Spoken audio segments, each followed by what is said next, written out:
Salatu wassalamu ala rasulillah wa ala alihi wa sahbihi ajma'in. Rabbi syrah li sadri wa yassir li amri wa hlul 'uqdatam min lisani yafqahu qawli. Alhamdulillah, bersyukur kepada Allah Subhanahu wa taala pada hari ini kita dapat sekali lagi bersama-sama, dan insya-Allah pada hari ini saya ingin berkongsi mungkin dua tajuk besar yang akan kita minta ataupun yang akan kita bentangkan. Pertama ialah berkaitan dengan salah satu daripada kemuliaan Islam yang apabila saya baca beberapa ayat Quran dan beberapa kitab hadis, dapati di sana banyak hadis-hadis yang mengajar satu daripada perkara penting yang mungkin bunyinya mudah tetapi kesan besar dari beberapa sudut apabila kita lihat. Salah satu daripada yang saya nak bincangkan ialah adab meminta izin. Adab meminta izin ni satu adab yang mulia yang diajar oleh Islam. Bagaimana seseorang manusia tu nampak ketinggian akhlak dia tu melalui adab meminta izin. Maknanya kita boleh kenal personality orang tu dengan cara dia ataupun dengan tindakan dia meminta izin. Kan, bayangkan seorang tu masuk dengan tidak meminta izin ataupun ke dalam sesuatu tempat ataupun rumah dan sebagainya dengan seorang yang meminta izin. Meminta izin ni juga ialah tanda jiwa yang suci, iaitu tidak ada sesuatu di sebaliknya dan menunjukkan seorang tu hampir dengan Allah Subhanahu Wa Taala. Nampak minta izin kan, dan keikhlasan lah, bukan untuk tujuan mencari rahsia dan sebagainya. Okey, jadi memeranjatkan ataupun nak kata apa, tiba-tiba macam tu kan, surprise ataupun masuk tanpa ni dalam program kita ni tak apalah, dewan kita besar kan, seorang masuk ujung sana minta izin terganggu juga. Jadi kita katakan seperti masuk, akan kita bagi tahu tempat-tempat tu tabiat yang saya tengok sangat meluas dalam masyarakat kita yang perlu kita didik bermula daripada bawah anak-anak kecil ni, ialah adab meminta izin. Adab meminta izin ni dia hampir dengan adab menjaga pandangan dekat-dekat. Pada satu hari komputer saya ni dia tak nak bagi dia datang. Seorang perempuan datang menemui Rasulullah sallallahu alaihi wasallam dan berkata, "Wahai Rasulullah, ketika aku berada di rumahku dalam keadaannya aku tidak suka orang lain melihatnya, tiba-tiba datang kepadaku lelaki dari kalangan keluarga kami." Kan, misalnya contoh adik-beradik suami ke, adik-beradik sendiri ke. Lepas tu dia pun tanya, apa yang perlu aku lakukan? Jadi satu masalah. Di sini dikatakan bahawa adab orang Quraisy itu hampir dengan Islam ni, sebab dia macam fitrah, sifat tak suka orang masuk dalam, padahal dia tak tahu lagi hukum dalam Islam macam mana, tapi dia perasaan dia tu dah sama dengan kehendak Islam. Sebab syariat ni tak turun lagi masa tu kan, tak detail lagi, baru satu. Tiba-tiba orang ni dia dengan dia tak tahu tu dia rasa tak selesa macam tu. Jadi kita sekarang ni membincangkan tentang adab sikit je, adab minta izin. Adab minta izin, minta izin nak masuk dalam rumah, nak masuk. Tapi saya katakan tadi, Kalau nak masuk dalam dewan ni, kalau semua orang minta izin, tak jadi nak ceramah pula saya. Kan? Jadi nampaknya ada sesuatu di situ yang boleh kita ulas. Okey. Dalam satu hadis Rasulullah sallallahu alaihi wasallam, itu seorang perempuan datang berjumpa Rasulullah. Dia kata dia mengadu. Jadi aku duduk rumah aku, tiba-tiba datang ahli keluarga aku ni dalam keadaan aku tak suka orang melihat aku dalam keadaan tersebut. Maknanya dia tak bersedia lah kan. Jadi tiba-tiba turunlah ayat ini. Ya ayyuhalladzina amanu la tadkhulu buyutan ghaira buyutikum hatta tasta'nisu wa tusallimu ala ahliha. Hadis ini riwayat Ibnu Jarir. Dan ada lagi hadis-hadis lain yang menunjukkan ayat ini turun. Berkemungkinan besar ayat ni turun beberapa kali. Ayat Quran ni dia tak turun sekali, semuanya sekali tak adalah. Ada ayat tu dia turun 2-3 kali. Yang nampaknya ayat ni turun beberapa kali, sebab ada beberapa lagi peristiwa lain ayat sama. Tuhan ajar lagi. Ya, sebab melibatkan pengamalan dalam keluarga, dalam masyarakat. Maksud dia, wahai orang-orang yang beriman, janganlah kamu masuk rumah selain daripada rumah kamu, sehinggalah kamu tasta'nisu wa tusallimu, minta izin dan memberi salam kepada orang dalam penghuninya. Di sini Al-Quran menggunakan isti'nas. Isti'nas ini maknanya memberi, dia ista'nasa, sin tu meminta lah, iaitu dengan cara dia ni seolah-olah memberi isyarat terhadap kehadiran dia untuk mengetahui kesediaan tuan rumah menerima kehadiran orang lain. Maknanya dia nak, bukan salam saja. Maknanya sebab tu ada setengah-setengah suami tu kalau balik rumah malam-malam berdehem dulu depan rumah tak. Suami, isteri dia dengar, ni suami aku ni. Kalau orang nak pergi tiru suara dia, ini bukan ni. Kan? Ada kalau orang tua saya, dia depan rumah, ayah kita dah balik ni. Dia jenis balik malam saja kan. Suka melarang pergi belajar apa-apa sana, tapi balik malam kita faham, ni mesti orang dalam rumah kita juga. Maka persediaan tu kita tahulah macam mana. Tapi kalau orang tu lain dia punya, ni orang luar ni, maka kita pun ada persediaan juga. Nak sedia parang ke apa semua boleh jadi tujuan isti'nas, Al-Quran menggunakan perkataan ista'na. Al-Quran dia kata tasta'nisu, hatta tasta'nisu, kamu semua, maknanya semua pihak sebab waw tu menunjukkan kamu semua hendaklah meminta izin.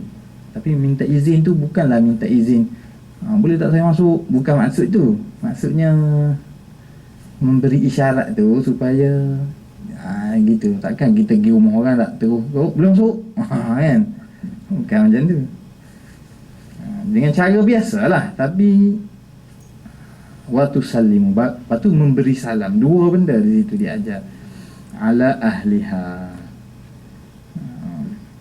Sekarang ni berlainan Sekarang ni masyarakat telah berubah. Mungkin adat ni kita kena faham dalam bentuk yang lebih kreatif sikit, iaitu mungkin orang dengar bunyi kereta kan? Mungkin kena telefon dulu. Sebaik-baiknya pergi rumah orang zaman sekarang ni, Assalamualaikum, tengah hari ni ada rumah tak? Nak pergi jalan ni kan? Bila? Dekat-dekat nak makan nasi sampai jadi kita pun senang nak beli ke, nak apa, nak masak ke, ataupun nak ajak makan kat luar ke, senang. Ni tiba-tiba tengok rumah, Assalamualaikum, sudah. Jadi benda gini pun Islam ajar, tapi dia ajar dalam bentuk yang seni lah. Dia menggunakan perkataan istiqnas. Taklah nampak orang Islam tu pelik sangat. Benda yang dah ada, tapi macam mana nak menggunakan dia. Seorang khadam datang, ni orang yang buat kerja dengan Nabi lah, dia macam berkhidmat untuk Nabi. Seorang budak datang menemui Umar atas arahan Rasulullah SAW. Nabi nak macam sekarang ni, macam hantar mesej ke macam tu lah kan, nak berjumpa dengan dia pada waktu tengah hari. Dan orang Arab zaman dahulu dia tidur waktu tengah hari. Orang Arab sekarang tidur juga tengah hari dan pagi ya. Dulu masa zaman ni orang Arab tak tidur pagi, tidur tengah hari lah. Sekarang ni tambah satu lagi, pagi pun tidur. Di negara Arab, di Qatar ke mana ni, kalau siapa yang biasa duduk kat sana, memang kalau orang suka bangun lewat tengah hari pun dia tidur juga. Umar sedang tidur. Zaman dulu patutlah tidur, bukan malas. Satu, dia berehat. Kedua, sebab tengah hari tu panas sangat, terlalu panas, jadi masa yang sesuai untuk berehat lah. Lepas tu dia pun bukan duduk jabat zaman dulu kan, balik tidur dulu tak ada lah, memang duduk rumah dah. Jadi Umar sedang tidur dengan bangun tergesa-gesa sehingga ada bahagian badannya terbuka lah. Budak tu tengok, jadi budak tu tengok, lalu Umar pun kata, aku harap Allah buat sesuatu lah. Umar ni antara orang yang naluri dia ni memang sangat dekat dengan syariat, dengan Islam. Dalam beberapa kes dia berharap, lalu Allah membuat apa yang diharapkan tu. Umar Al-Khattab, orang yang sangat apa ni, jiwa dia tu, kecondongan dia tu sangat menyerupai Islam. Lalu Umar kata, aku harap Allah melarang anak-anak kita dan khadam kita datang menemui kita pada waktu ini. Lalu turun ayat, ya ayyuhalladzina amanu. Waktu Umar pergi jumpa Rasulullah sallallahu alaihi wasallam, Rasulullah baca ayat ni. Oh, turun dah ya. Tuhan jawab kehendak tu, keinginan tu. Lalu turun ayat, ya ayyuhalladzina amanu liyasta'zinakumul ladzina malakat aymanukum walladzina lam yablughul huluma minkum. Dua orang. Tuhan kata khas di sini. Siapa dia? Orang khadam dan anak-anak kamu. Sebab apa? Sebab hukum khadam ni tak serupa dengan hukum orang lain. Macam hukum pekerja, hukum orang gaji kita, dia tak serupa dengan orang bukan apa ni, orang bukan orang gaji, orang tak ada kerja apa-apa, pergi duduk dalam rumah kita, isteri kita tak ada, mana boleh kan. Tapi dengan orang gaji tak apa, sebab nak tunggu orang gaji, nak tunggu ada orang lain dalam rumah, padahal kita tak boleh balik rumah duduk congok. Buat apa? Orang gaji seorang dalam rumah dia tu, saya tak boleh masuk. Tak boleh, dia hukum dia lain situ. Sebab Islam memberikan kelonggaran di situlah, dengan syarat tidak ada ni lah, tidak ada tapi aurat tu tak boleh buka lah, tapi di sudut kelonggaran sikit, macam kita ada di rumah, dia ada di rumah juga, macam tu dibolehkan lah. Sebab kalau tak boleh, susah, kita kena duduk kat luar, cuma luar rumah tepi jalan, buat apa-apa kan, sebab tak nak masuk rumah, orang gaji ada, jadi memberatkan kita pula lah.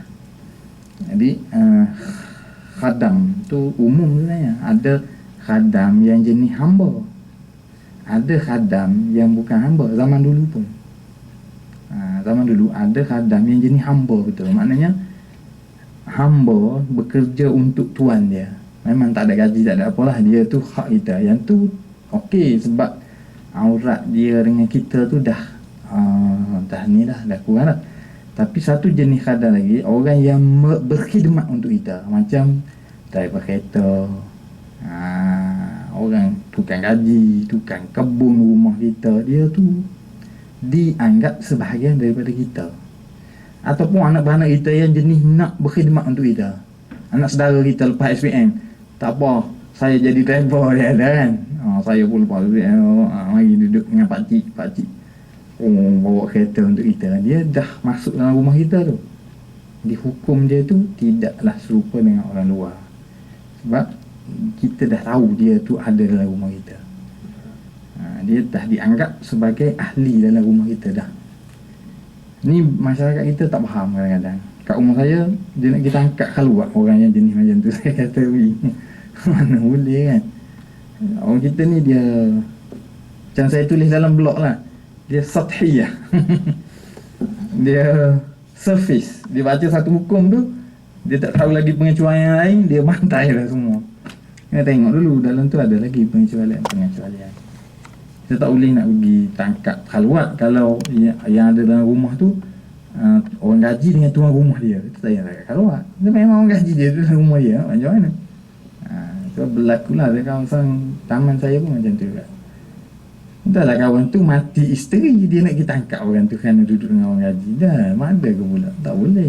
Itu keperluan dia sebab dia ada anak kecil dan sebagainya.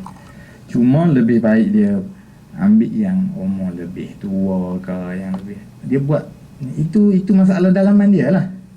Itu bezanya kita, ni masa sekarang ni orang nak buat hukum hudud apa semua ni kan. Ni bezanya bila pelaksanaan hukum tu dibuat bukan atas dasar untuk balas dendam ke nak ni. Dia yang dianggap yang kena tangkap apa semua ni bila dia dah menjadi satu tempat pelacuran ke, dia orang masuk keluar masuk, itu. Tapi kalau unsur-unsur berkhidmat, sebahagian daripada ahli keluarga diizinkan oleh ahli keluarga tu sendiri, itu sebahagian daripada dia. Kita tak boleh buat tindakan gitu. Jadi apa yang mereka buat, apa yang Islam turunkan, minta izin. Ni dia. Jadi kalau orang kecil, kalau budak kecil, dia minta izin di pintu bilik. Maknanya ni, ya ayyuhallazina liyasta'dzinakumul ladzina malakat aymanukum alladzina lam yablughul hulma minkum salasa marrat. Salasa marrat ni sebab apa? Sebab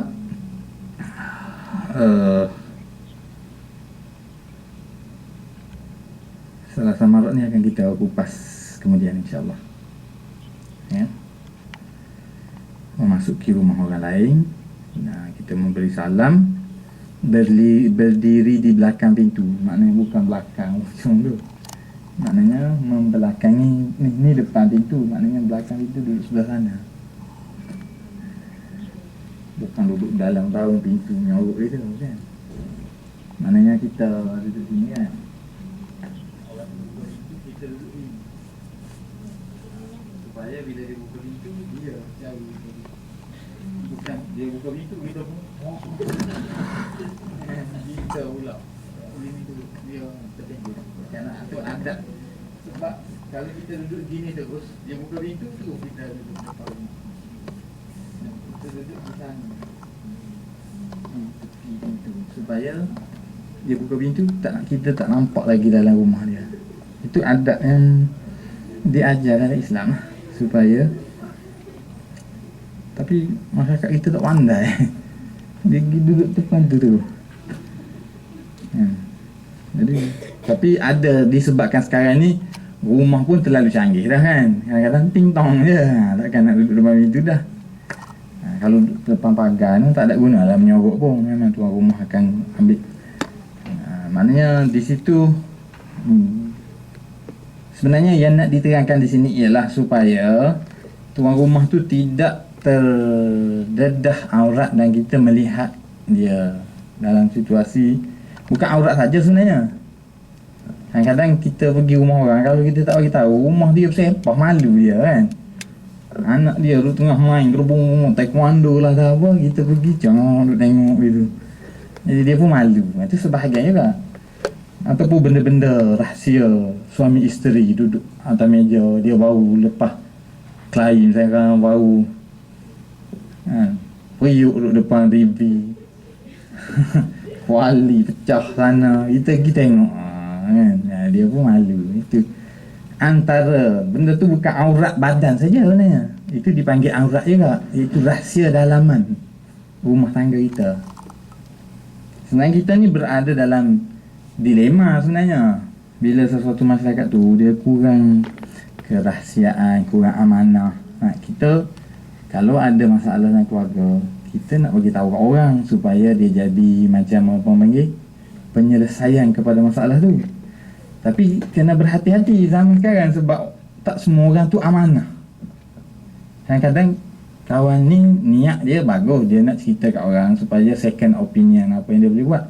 Orang ni pergi jaja keliling kampung. Wah. Jadi TV3, TV9 habis. Berita harian. Jadi dia aib pula. Sebab apa? Orang kampung, orang taman semua tahu dia ni bermasalah. Jadi itu dilema lah masyarakat kita ni. Tapi kena, sebab tu kadang-kadang orang lebih suka kepada pihak-pihak yang memang profesional tu kadang-kadang. Aku kena. Kalau kita dijadikan sebagai tempat amanah tu, faham-faham lah, kita dilarang menyebarkan masalah orang yang mengadu kepada kita tu kepada orang. Kalau kita sebar berdosa lah, sebab kita mengaibkan dia. Orang tu letak amanah kat kita, kita pergi khianat amanah tu, tak boleh lah. Jadi kalau kita pergi rumah orang, kita tengok aib, kita tak boleh cerita kat orang. Oh teruk pergi rumah dia tu tadi, rumah Ustaz Rusli, apalah, biar awak ada dalam rumah gitu. Misalnya kata tak boleh, walaupun benda tu aib, kita simpan je lah. Sebab kita diizin masuk rumah tu, itu satu kepercayaan, satu amanah kan. Barulah masyarakat ni dia ada, kalau timbul dengan persangka macam tu akan menyebabkan kita tak berani lah nak berkawan dengan orang, sebab segala keburukan ataupun kelemahan kita akan disebar. Perasan tak, kalau orang tu terkenal sikit adalah orang yang buruk-buruk kan dia. Yang saya kelakarnya pagi tadi lah, saya tengok dalam Facebook Ustaz Azhar Idrus ni gini saya tahu tak? Sebab dia terkenal. Orang terkenal dia, orang nak attack tu. Yalah, kita taklah kata dia tu, saya tak kenal lah dia, tapi pada saya tak perlulah kita nak, kalau kita tak setuju dalam benda-benda akademik dia, kita tolak bahagian akademik itu je lah. Kan, saya pun bukanlah 100% dari sudut faktanya menyokong yang dia cakap, tak apalah, itu akademik. Tapi untuk memburuk-burukkan peribadi dia, apa kerjanya pula. Begitu juga dalam benda-benda lain. Sebab benda ni dia berkaitan dengan adat-adat ni pun. Adat-adat ni digubal sebab apa? Sebab menjaga maruah dan keaiban tadi tu. Setiap orang ada aib kan? Dan orang Arab daripada zaman dulu lagi, dia tak selesa ni kalau tengok Umar, budak tu pergi rumah dia terjaga, pakaian dia tak apa panggil, tak tutup elok pun dia malu dah. Sebenarnya orang Arab sampai sekarang pun, kalau yang Arab yang Arab yang kampung yang agak asli tu, dia kalau kita orang lelaki ni tak kira sangat, tak pakai baju keluar rumah apa, dia sangat aib kalau ayah ke datuk ke keluar tak pakai baju. Aib sangat. Sebab apa? Dia kira datuk ni orang yang dihormati dalam kabilah tu. Datuk ni sangat dihormati. Kalau dia buat kerja yang menyebabkan orang tak hormat, maka aib lah. Dia kira macam tu. Dia aib. Jadi dia jaga macam protokol lah sikit. Nak keluar depan cucu-cucu ni mesti ni dulu, gosok-gosok baju dulu, rambut sikat. Kita kalau kadang-kadang kita terbalik, kalau datuk tu sempoi kan. Sebab apa? Aku datuk dah, bukan muda-muda tak apalah. Kita tengok benda tu untuk orang muda. Dia terbalik, dia kehebatan. Saya rasa lebih cantiknya macam tu lah. Lebih cantik lah kalau seorang datuk ke, bila kita makin meningkat tua, makin kita ada cucu, kita makin duduk dalam posisi yang dihormati, supaya bila kita macam kita bagi nasihat ke, kita bimbing ke, kita tu ditengok sebagai satu tempat yang lebih mulia, lebih tinggi. Sebab tu dalam masyarakat mereka, orang yang pada pangkat-pangkat ni, mereka sangat disegani, dihormati. Tak boleh cakap kuat, tak boleh cakap ni, banyaklah bantang-bantang larang je kan. Berdiri di belakang pintu, jangan pula belakang tu dalam makna yang pasif, maknanya menyorok belakang tu, bukan. Maknanya mengelakkan pandangan. Kalau rumah tu jenis yang dekat, Kalau pintu pagar ujung tak apalah, sebab tuan dia dah keluar lah untuk beri buka pintu kat kita. Tuntutan ni meliputi lelaki dan wanita. Orang pun wanita pun samalah kan. Cuma saya tengok di Malaysia ni pengamalan dia sangat teruk lah. Tak tahulah takut orang kajang saja. Meminta izin 3 kali ni maknanya sekiranya 3 kali ni sebenarnya bukanlah 3 kali syak sangat. Cuma nak tahu bahawa tuan rumah tu dia tahu kita datang dan dia bersedia. Dan kalau tanda ada dia tak bersedia menerima tamu, kita kena balik. Tu sedih tu sikit tu. Sebab tu kata kena balik ni payahlah nak terima hakikat kita kena balik kan. Tapi mungkin ada tu orang tu ada keuzuran-keuzuran sendirilah kan. Contohnya kita kata kadang-kadang kawan berlaku juga, seorang kawan saya ni dia sakit, kita nak pergi ziarah dia, tapi sakit dia ni lain macam sikit, menyebabkan dia pun tak suka kita ziarah dia sebab melibatkan keaiban sikit. Tempat dia sakit, lepas tu cara dia duduk apa semua ni, kalau boleh dia tak nak orang ziarah. Jadi kita pun telefon je lah ataupun mesej je. Dah tahu dah tak nak orang tengok, jangan pula hantar MMS ke apa, hantar gambar lah, tak orang tengok juga kan. Gambar yang tidak aib lah. Ada sejenis penyakit tu kan, kena buka sana buka sini apa semua ni, dia pun duduk dalam situasi yang ni, kita pergi tengok tu macam dia malu. Tu kita bila kita tengok situasi tu, kita faham bahawa orang ni kita kurang pergilah kita, ataupun kita pergi kita duduk kat luar ke, kita kreatif lah. Yang penting Islam ada menyediakan benda tu. Islam suruh kita sensitif dengan benda macam ni. Ya.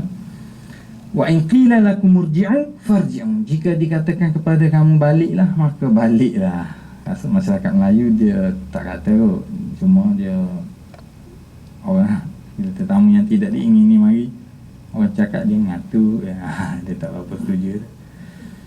Huwa azka lakum wallahu ma ta'maluna alim. Meminta, anak-anak pun perlu diajar juga supaya meminta izin untuk masuki bilik ahli keluarga. Daripada kecil lah benda ni diajar. Sebab itu salah satu pelajaran dalam keluarga yang sangat perlu ialah pelajaran aurat. Sangat perlu. Maknanya anak kita tu dia faham dah, kalau orang luar mari mak tak pakai tudung, anak ni gelisah. Anak ni, oi, nanti dulu. Kan. Dia pula baru pula mana? Mak aku tak ni lagi nanti. Dia budak-budak ni sangat fitrah tu. Budak-budak sangat fitrah, dia cepat faham benda ni. Sangat cepat faham. Dia benda tu dah ada dalam diri. Bila orang luar mari masuk itu, dia akan cari mak dia mana. Pakai duduk lah. Lega nampak dia kan. Tapi kita kena ajarlah benda tu, didik sikit-sikit lah. Kalau kita sendiri pun dah memang tak pakai tu, ataupun ni, dia pun tengok nak kejut macam mana, dia biasa dah. Tu pendidikan. 3 kali salam tu antaranya lah. Maknanya kita minta izin tu dengan salam kan. Assalamualaikum, kita mengisyaratkan kita ni hadir. Maknanya kita dah faham situ, tuan rumah tahu. 3 kali ni seolah-olah dia macam ni, nak beri peluang dia bersedia, dan dia ni tiba-tiba kita tahu dia dah bersedia tapi dia senyap, maka kena balik. Jangan pula rumah tu besar, Assalamualaikum pun balik. Memang dia tak nak pergi dah, bini dia nak pergi ziarah rumah tu, dia pun cepat-cepat Assalamualaikum pun balik. Ada juga suami kreatif ni tak? Lepas tu kalau bini dia marah, dia kata ustaz ada 3 kali kena balik. Kawan ni nak jawab pun takut.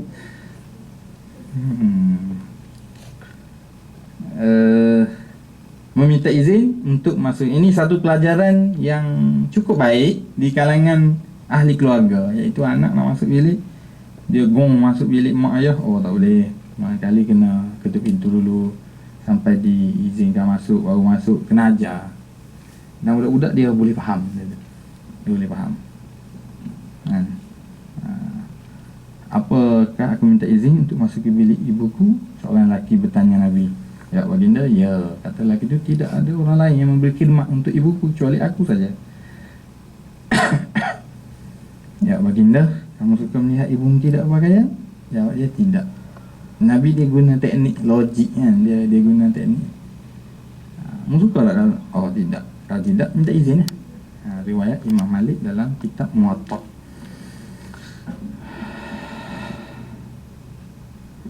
Ini antara benda-benda yang kita kena ajar juga.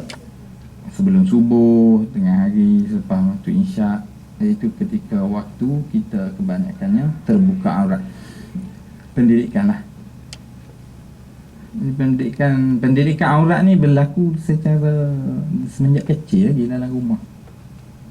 Dari sini dia ajar hormat, ajar menundukkan pandangan kan?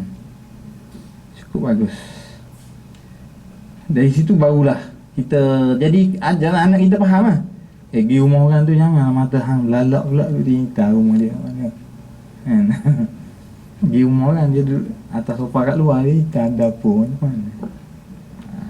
Tidak haram lah benda tu, perbuatan tu salah lah.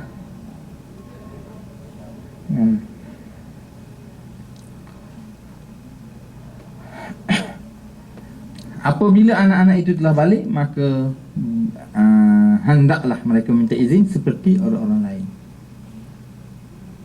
Pintu kena minta izin dah masuk rumah. Sebab apa? Sebab apa berlaku benda ni zaman dulu?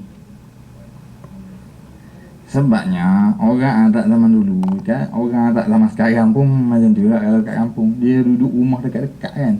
Macam kita kat kampung zaman dulu. Ni rumah sepupu kita, ni rumah adik-beradik kita. Jadi anak ni masuk rumah ni, masuk rumah ni. Sebab tu Tuhan kata tawafuna alaikum. Ni tawafuna alaikum ba'dukum min ala ba'.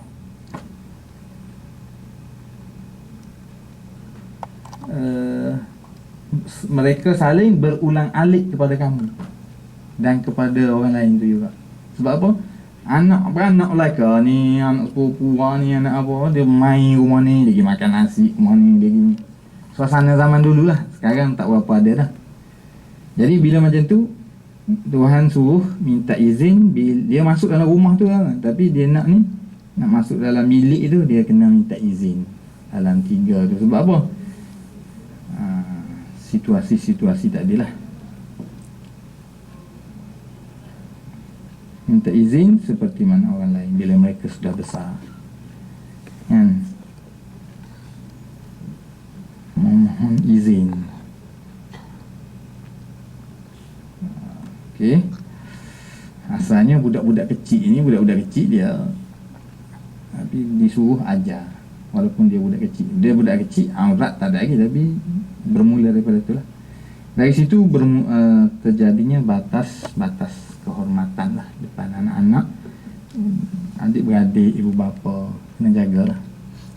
Tak boleh pakai seksi depan adik-beradik, walaupun adik-beradik. Baju tidur pakai depan ayah tak boleh, sebab itu bukan pakaian biasa. Ayah yang rabun tu jadi jelek mata dia tengok. Terang mata hari ni ayah. Anak pakai seksi sangat tak boleh. Kan? Kena tak tutup aurat semua, tapi menjaga batas keluarga. Maknanya gini pakaian biasanya kan, relax. Tapi kalau dah tak ada, mereka ni tak ada pakai seksi dalam rumah, biasalah kan. Jadi masalah.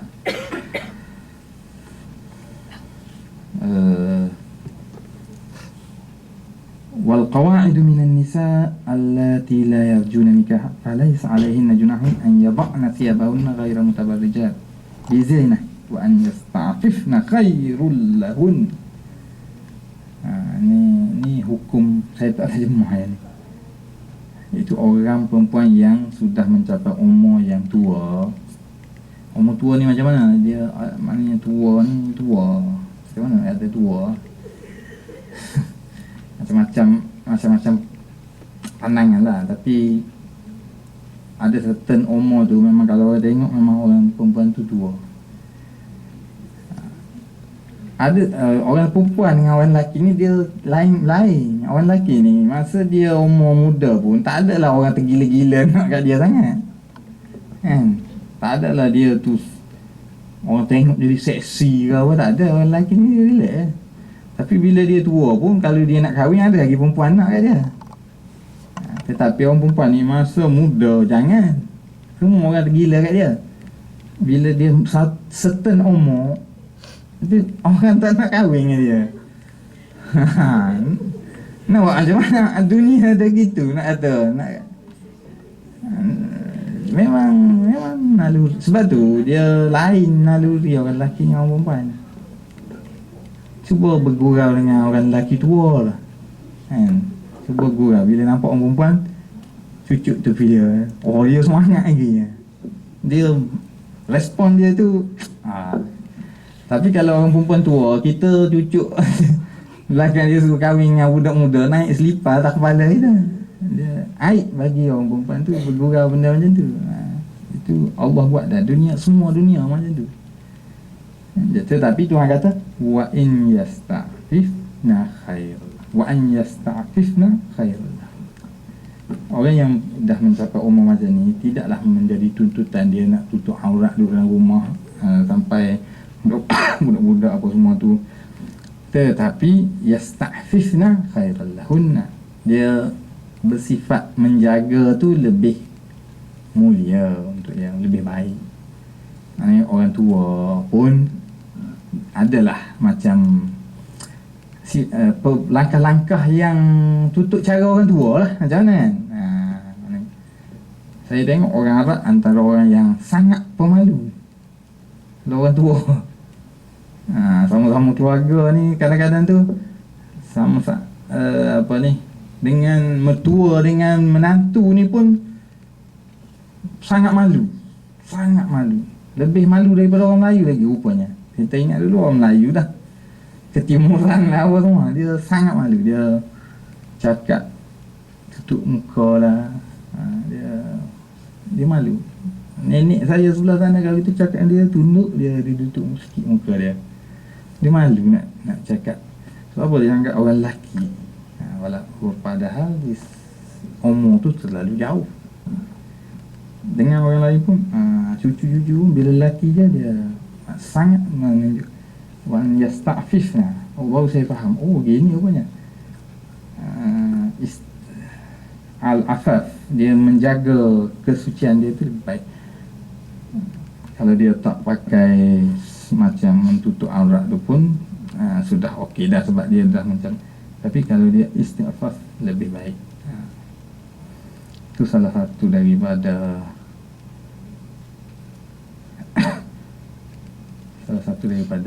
yang kita boleh bincang pada hari ini.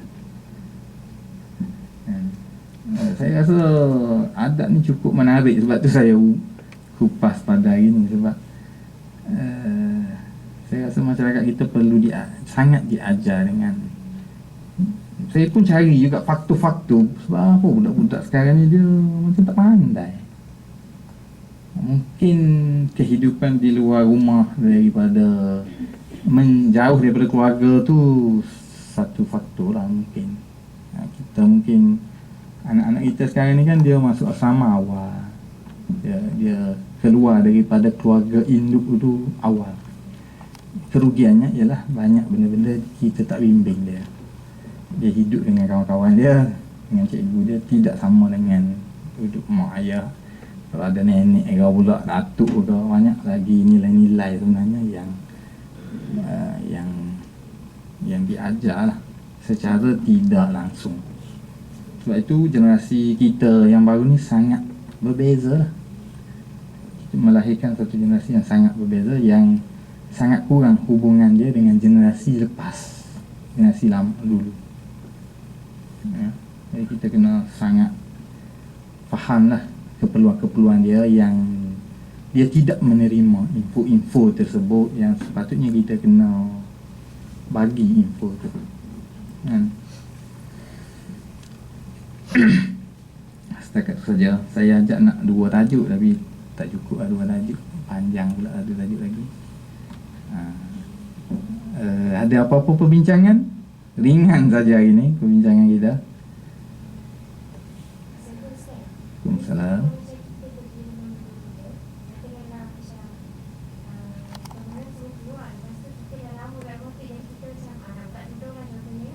Ya, ya.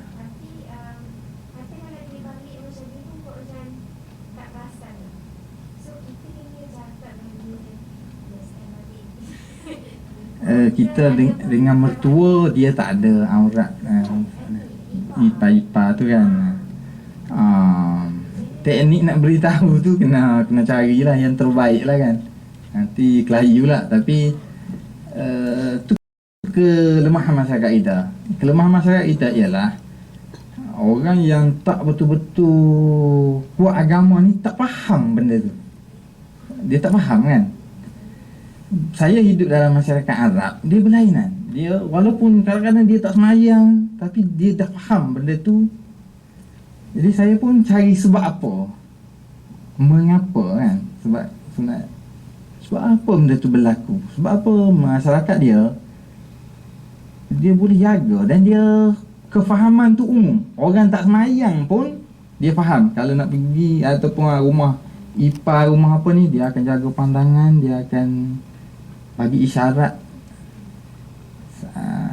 Setakat yang saya jumpa ialah inilah pentingnya adat. Adat ni ialah sesuatu yang berlaku dalam masyarakat secara berakar umbi tu. Inilah satu kerugian kita bila struktur masyarakat kita telah berubah daripada keluarga besar kepada keluarga kecil. Kita telah kehilangan adat. Maknanya pelajaran adat tu kita tak sempat nak ajar. Betul tak? Kita tak sempat. Jadi tapi nak buat macam mana? Itu dah struktur kita. Jadi saya pun fikir macam mana benda ni. Anak keluar rumah seawal darjah 6 kadang-kadang tu. Tingkatan 1. Sebab tu saya tak sokong orang pergi belajar duduk asrama tingkatan 1 ni. Teori saya lain sikit. Saya cemerlang di rumah. Dia cemerlang di rumah. Nanti dia belajar, dia balik. Sebab apa? Kita nak belajar banyak benda kita nak ajar. Satu terpenting orang yang cepat sangat keluar rumah ni, dia kehilangan ukhuwah dengan adik-beradik dia. Dia akan lebih bersifat individualistik. Dia mementingkan diri. Dia tak faham. Sebab apa? Hubungan dia dengan adik-beradik dia kurang. Dia rugi lah. Bila dia besar nanti, rugi sebab apa? Kekitaan dalam keluarga tu kurang. Jadi yang peningnya ayah lah yang peningnya.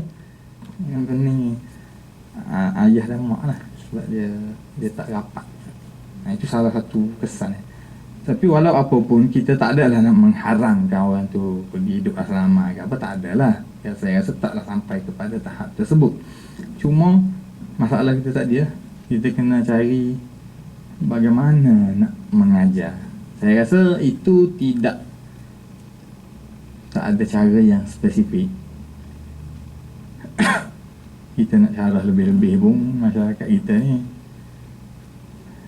dia tak boleh syarah. Rasa-rasanya macam mana agak.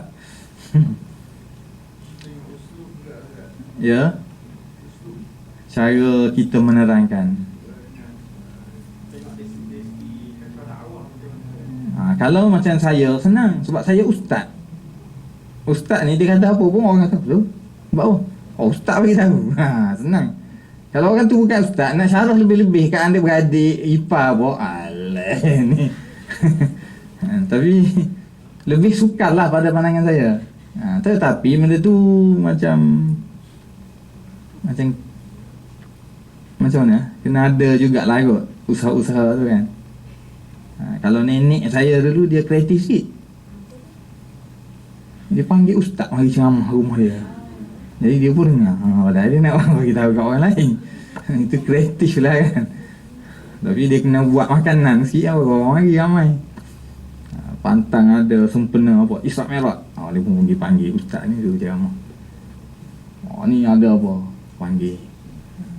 Dari sudut dia tu banyak, dia dah faham lah, tapi dia nak jiran-jiran dia tu faham apa yang dia bawa. Saya tengok ini, tengok uslub dakwah yang cukup baik lah. Tu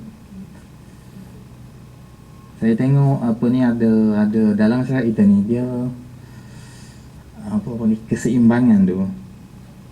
Kalau orang tu minat agama, kelemahan dia ialah macam mana dia nak menerangkan kat orang lain apa yang dia faham. Kalau silap kat situ, orang akan benci pada dia. Orang benci tu tak salah, orang yang benci tu sebab apa? Dia tu sendiri berlebih-lebih kadang-kadang. Ada juga. Jadi kita kena sangat licik lah dalam bab ni. Sangat pandai. Sebab kadang-kadang kita faham, setengah ahli masyarakat tu dia terlalu terlalu syadid, terlalu rigid, terlalu keras sangat dalam memahami sesuatu hukum. Sampai tak boleh naik kereta sekali sahabat. Ada macam tu lah kan. Tapi dalam masa yang sama kita kena pandai menerangkan, terang tu dengan cara yang baik. Kadang-kadang masyarakat Melayu ni kita terang kepada isteri tu lebih baik daripada terang pada suami. Nak betulkan suami, pergi channel isteri. Sebab isteri dengan isteri ni adik-beradik kan. Suka lah saya tengok, suka. Kecuali orang yang dah belajar agama, kata apa pun dia tahu betul. Senang.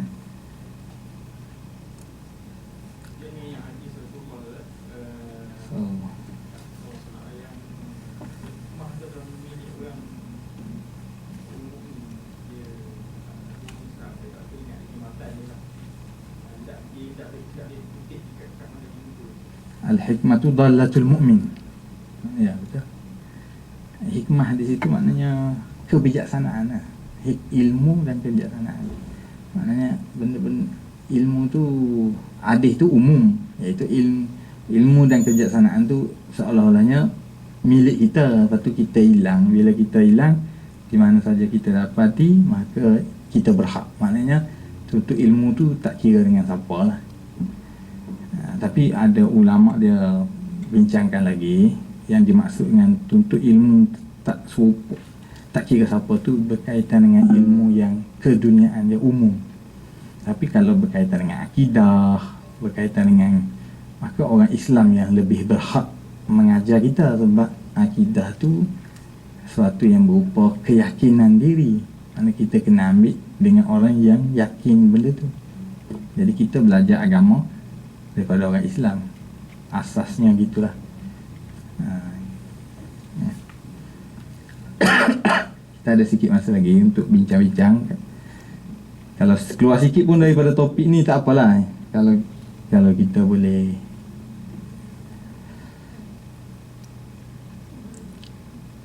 silakan. Ustaz, kalau orang perempuan kat Arab Saudi apa dia tak dikenalkan? Oh, ni culture sebenarnya, tapi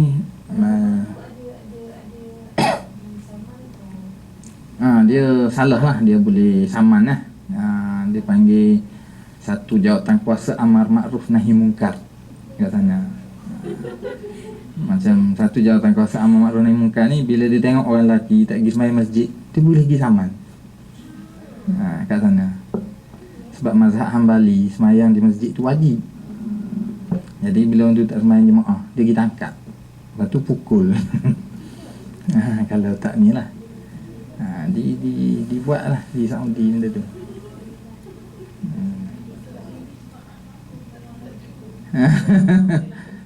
Yalah, Tapi bawa kereta orang perempuan tak boleh tu memang sangat tidak dipersetujui oleh ramai ulama lah. Dan di Saudi akibat dia lebih kepada adat. Tapi ada ulama dia memang tak membenarkan. Jadi institusi ulama tetap pegang benda tu menyebabkan undang-undang tak boleh diubah. Jadi menyebabkan banyak juga masalah berlaku. Masalahnya ialah contohnya cikgu lah kat sana. Cikgu di Arab Saudi ni, orang perempuan ni nak pergi mengajar, tapi tak boleh bawa kereta sendiri. Jadi kena pakai driver.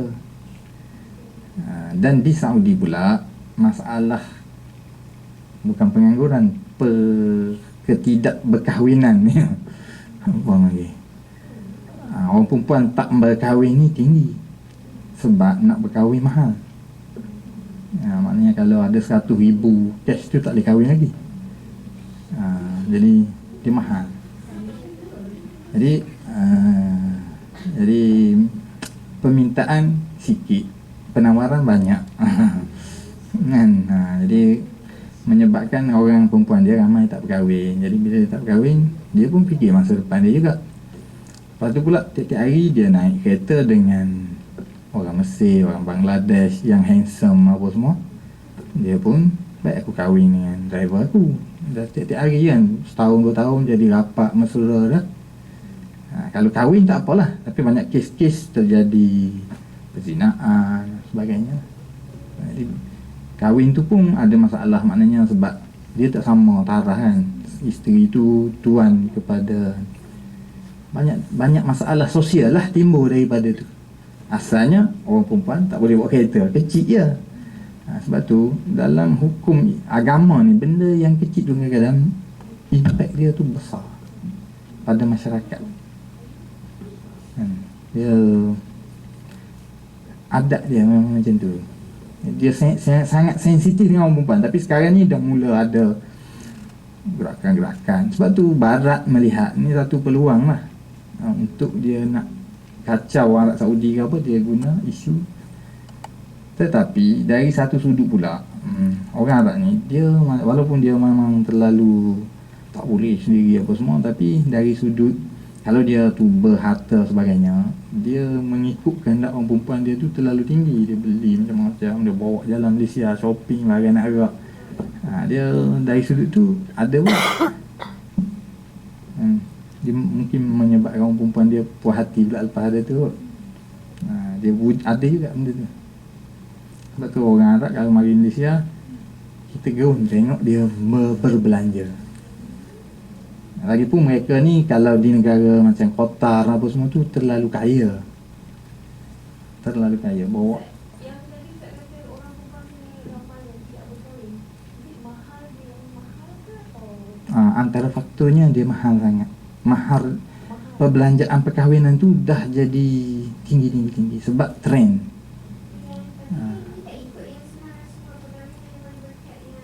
Yang murah tu. Yang tu dia tak ikut yang tu. Yang janggut ikut, yang tu tak ikut. Ni masalah dia. Sebab bila trend kan, tengok artis ni, mula-mula Era Fazira 20,000. Lepas tu jadi ada 30,000, lepas tu 50,000. Jadi trend masyarakat ikut. Jadi orang very close, very ikut sangat dengan tradisi. Kenapa dia jadi macam tu? Ya betul. Patut ini pemikiran yang bagus juga lah. Kita menganalisis benda tu. Sebenarnya gini, bila sesuatu masyarakat tu dia berlaku secara tidak sedar tu, perkembangan. Sebab secara umumnya masyarakat dalam dunia ni unsur-unsur trend apa semua tu wujud. Lalu masyarakat ni condong ke arah sesuatu benda. Jadi benda yang dia buat tu, kesalahan-kesalahan yang dia buat, dia tak nampak besar. Macam kita, sebab apa? Sebab dia dah menjadi sebahagian hidup dia. Dia tak nampak salah sangat. Macam dia melihat orang perempuan bekerja ni buruk, bagi kita tak buruk. Sebab kita dah faham. Walaupun bekerja ada batas-batas dia, tapi dia macam tak diterima. Kan? Kita pun sebenarnya orang Melayu ni baru mengalami peningkatan ekonomi. Sebab tu kos perkahwinan pun baru nak naik. Baru nak naik sebab dah tambah kad mahal, kan, increase benda tu. Benda tu berlaku secara tidak disedari. Susah. Kerana kecuali di sana saya jumpa orang-orang yang bertakwa lah, orang-orang yang ni, yang baik-baik ni, bila dia nak ajar masyarakat kan, mereka ni berada apa semua, bila anak mereka nak kahwin,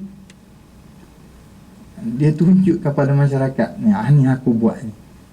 Dia bagi harga yang tak cukup berlawanan dengan arus.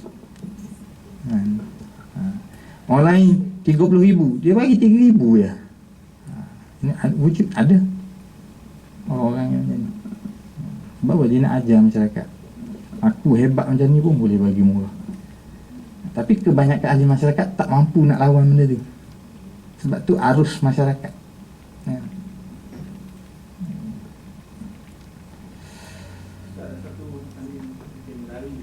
Ya. Perayaan Rama Lain, kita ucap selamat untuk raya adalah ada pesan kata kita tak boleh nak ucap langsung macam Abang Baru selamat semua tak boleh merayakan sama dengan orang. Tapi ada orang kata Ustaz Qadawi kata ada batas yang kita boleh ucap langsung. Saya menyokong pandangan Dr. Yusof Qadawi lah. Sebab dia membenarkan kita mengucapkan, maknanya dia mengucapkan selamat apa semua tu bukan merayakan. Maknanya yang tak boleh ni kita menunjukkan kita tu bersama dengan dia dalam erti kata beriman dengan dia. Tapi tuntutan hidup bermasyarakat. Sebab kita duduk dengan orang bukan Islam, dia Kristian, kita Islam.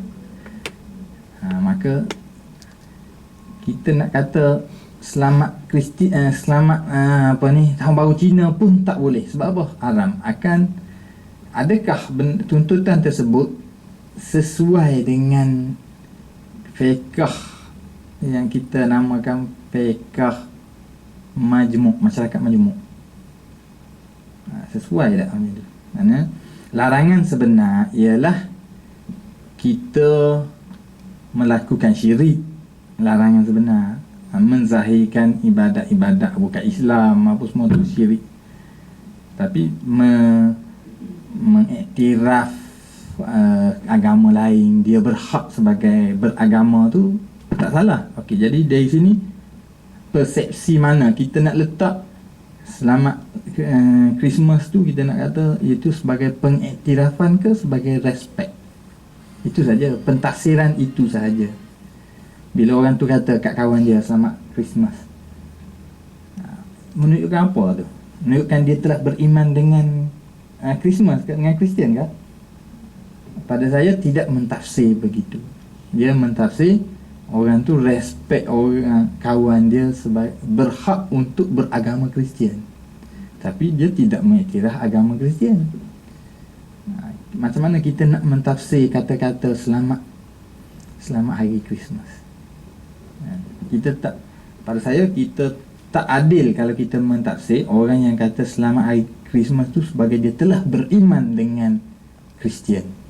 Bukan itu cara dia. Kalau dia nak beriman dengan Kristian, cara lain. Dia hanya memberitahu dia respect kat orang tu dan orang tu berhak untuk beragama saja. Jadi jika kita mentafsirkannya demikian, maka selamat hari Christmas ke ataupun bagi sedikit hadiah yang simbolik ke apa semua, itu tidak termasuk dalam beriman dengan agama dia. Dr. Yusof Qadawi dia tafsir gitu. Tapi orang yang mentafsirkan selamat tu bermakna doa, kerana selamat tu adalah ucapan doa kepada orang lain, maka kita katakan perkataan dinilai berdasarkan uruf. perkataan ni, nak nilai dia dengan doa tak doa ni, dia berdasarkan situasi. Kalau si itu, kita bukan berdoa agama Kristian awak akan jadi, tak ada. Itu andaian yang saya anggap memberat-beratkan. Dia memberat-beratkan. Sebenarnya orang tu bila dia kata selamat hari Difabali ke apa, dia hanya nak tunjuk kamu berhak sebagai rakyat Malaysia beragama Hindu ke Kristian. Tapi merayakan kita pergi ke Batu Cave ke, kita pula lebih pada dia kan, tu tak boleh lah, haram lah. Tapi kalau misal kata Perdana Menteri kita Datuk Najib, dia nak pergi tunjuk dia ni sebagai ketua negara yang juga dia ni milik orang-orang ni, dia pergi dan dia balik, itu dibenarkan. Dia pergi, dia balik. Macam hari terbuka nak, dia pun pergi, dia pun balik. Dia pergi sebentar, dia ucap selamat apa, dia balik. Boleh. Sebab apa? Sebab dia nak tunjuk, aku ni Perdana Menteri kamu juga kan. Perdana Menteri pada masa tu, dia pergi tu atas kapasiti dia sebagai Perdana Menteri untuk semua rakyat Malaysia, bukan atas dasar penganut agama. Saya tengok orang memang tak faham dia ni. Tapi bila dia berada dalam situasi tu, barulah dia kena faham, barulah dia boleh faham. Contohnya dulu masa PAS tak menang dulu, ramai orang kata haram masuk dalam majlis orang kafir, haram apa semua. Bila dia menang, baru dia gelabah macam mana kan. Dia gelabah macam mana, kalau tak pergi kan marah pula geng kita ni. Baru saya tengok dia cuba faham. Kadang-kadang kita ni sathi. Satu yang saya marah dalam blog saya 2-3 hari ni, kita mendata, kita mengupas sesuatu tu kena atas kepala kita, baru kita cuba faham benda tu. Sebagai ahli akademik, kita kena faham sebelum bukan kena atas kepala kita pun kita kena faham dah. Kita cuba menyelami keadaan orang tu. Sebagai ketua, macam wakil rakyat apa, dia dimiliki oleh semua orang. Maka dia kena tunjuk, aku ni pemimpin kamu. Nak tunjuk, kena pergi. Pergi tu jangan dia pula lebih-lebih lah meraya orang. Dia pergi, dia balik, habis lah. Majlis itu diteruskan. Ini kita tak boleh merayakan dengan dia sambutan. Kita pergi ucap tahniah, balik, tak apa. Tu nak lebih dan makan tu, biasanya dah pergi makan. Di sini wujudnya orang yang melarang tu macam, sebab itu hikmah dalam Islam ni, satu-satu benda dia tak sepakat. Saya tak tengok negatif bila ada orang kata tak boleh, bila ada orang kata boleh. Saya tengok dia cukup positif. Sebab tu saya tak kisah orang tak setuju dengan pandangan saya seronok je. Sebab saya tengok selagi mana unsur tu dia positif. Sebab apa? Nak imbang benda macam ni. Lepas tu makan Ustaz, lepas tu saya nak menari, lepas tu saya nak karaoke, lepas tu asalnya benda tu boleh pada ruangan yang sempit. Tapi masyarakat kita ni, kalau dibiarkan, ada orang yang tak faham. Hari ni kita pergi dengan keadaan faham, kita pergi, kita balik. Anak kita, dia pergi, dia tak balik-balik. Sebab member dia sekolah lah awal semua kan. Wujud benda tu. Jadi bila ada orang kata boleh, ada orang tak boleh. Jadi orang pun pergi dalam keadaan ada orang kata tak boleh. Bagus lah. Jadi pergi pun berhati-hati lah. Kita nak berhati-hati tu. Kalau kata boleh, boleh. Ya boleh, semua boleh. Unsur mengatakan tak boleh itu penting. Kita kena bagi ruang juga. Sebab bendanya sebenarnya merayakan tu tak boleh. Tapi disebabkan ada keperluan kita dari sudut dia jiran kita, dia kawan kita, kita nak tunjuk kita ni respect pada hak dia untuk beragama. Itu saja. Dalam ruangan itu boleh. Kata di kalangan kami kan kita semua Melayu. Ada seorang bangsa Aceh. Dia buat jamuan semata-mata untuk melayani kita datang rumah dia masa dia buat Christmas katalah. Oh, tu masuk. Semata-mata untuk kita datang. Tunda hari lain boleh je. Dia masak rendang. Memang tak, masa memang dia buat. Memang kawan dia tak ada orang India, tak ada orang India, tapi dia suruh makan lah. Dalam kadang-kadang, Tapi dia memang make sure benda tu halal, benda tu yalah, saya tak tengok benda tu halal saja. Saya tengok dari sudut penyerapan budaya-budaya keagamaan. Tetapi kalau orang tu, saya pun ada kawan yang bukan Islam juga, kan. Situasi kita macam itulah. Kita terhimpit dengan kekangan kita nak jaga hati dia dengan batas-batas agama.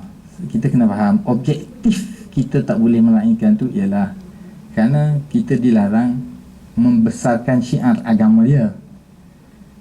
Kalau situasi tu wujud, kita tak boleh buat, kan? Kalau situasi itu wujud, kita tak boleh buat. Sebab kita tak boleh merayakan untuk kamu nak pergi meraya, merayalah.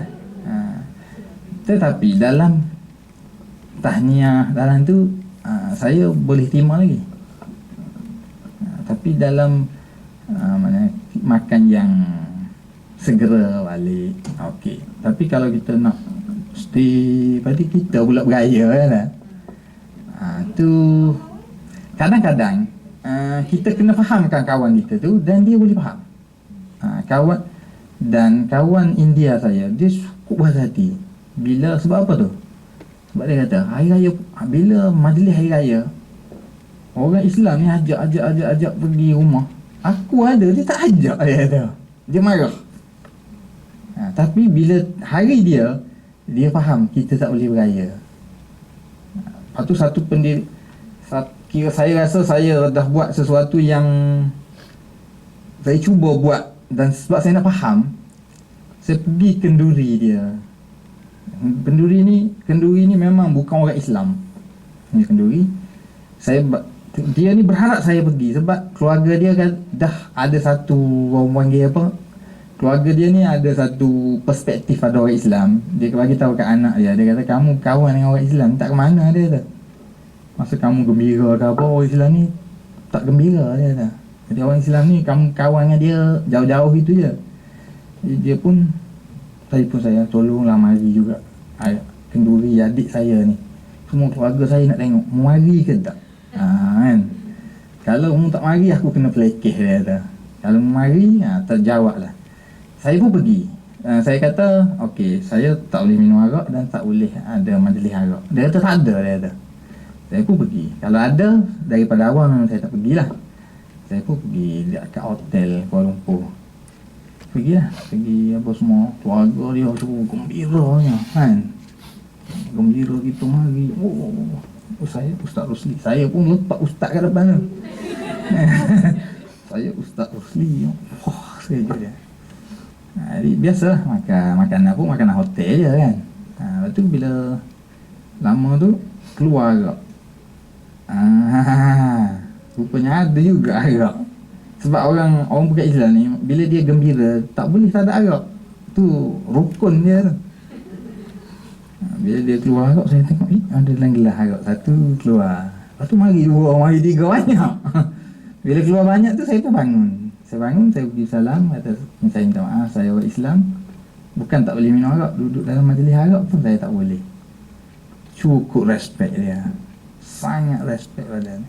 Terima kasih, mari, minta maaf saya. Beberapa hari dia pergi rumah saya, dia kata agama yang benar ialah Islam, dia kata. Oh, dia punya ni, tapi tak asal Islam. Terharu saya tengok itu. Sebenarnya saya mula terfikir akhlak kita ni yang menyebabkan orang tak masuk Islam. Bila saya bergaul dengan orang Arab, satu yang menarik berlaku. Orang Arab ni, masa saya duduk Merauke, ramai orang Eropah pergi ke Merauke ni, orang Eropah masuk Islam. Mengapa tu? Sebab mereka tidak rigid sangat dalam hal ehwal bergaulan dengan orang bukan Islam. Orang kita kat kampung, orang bukan Islam masuk rumah tak boleh dah. Mereka tak masuk lah. Kan? Kita punya fiqh tu syadid dalam bab tu. Dia tak. Orang bukan Islam dia layan bagai nak gerak. Kawan tu balik teringat, seronoknya pergi jalan rumah kan ni. Tak pernah lagi aku kena layan macam ni. Kan? Tahun depan dia mari lagi. Ramai sangat yang masuk Islam. Duta Perancis ke Morocco masuk Islam. Kan? Akibat pergaulan. Lepas interview tu dia cerita, saya masuk Islam ni sebab apa? Saya bertemu dengan orang-orang yang mana sebenarnya asas dakwah tu akhlak sebenarnya. Bagaimana? Jadi kita kena ada fiqh sikit lah. Jangan kita mengiktiraf semua. Tetapi pesan saya, jangan kita terlalu letak benteng. Benteng. Kalau boleh kita ada unsur pengorbanan. Maknanya kita membantu dia tu lebih daripada kita nak minta dia membantu kita dan sebagainya. Kerana apa? Unsur persahabatan yang ikhlas tu menjadi sebab dia tertarik dengan agama.